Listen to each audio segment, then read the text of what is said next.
কাদেরের ধন ফখরুল পাইয়া গেছে কাদের গায়েবে হইয়া। কাদেরের ধন ফখরুল পাইয়া গেছে কাদের গায়েবে হইয়া। ফখরুলের ধন রেজভি পাইয়া, ফখরুলের ধন রেজভি পাইয়া।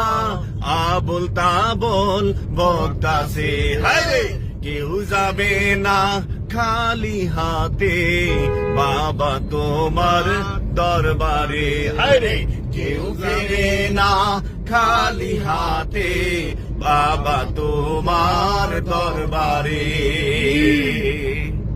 ফখরুল সাহেব অত্যন্ত সজ্জন ব্যক্তি, তাকে নিয়ে রাজনীতি করা চলবে না, ঠিক আছে?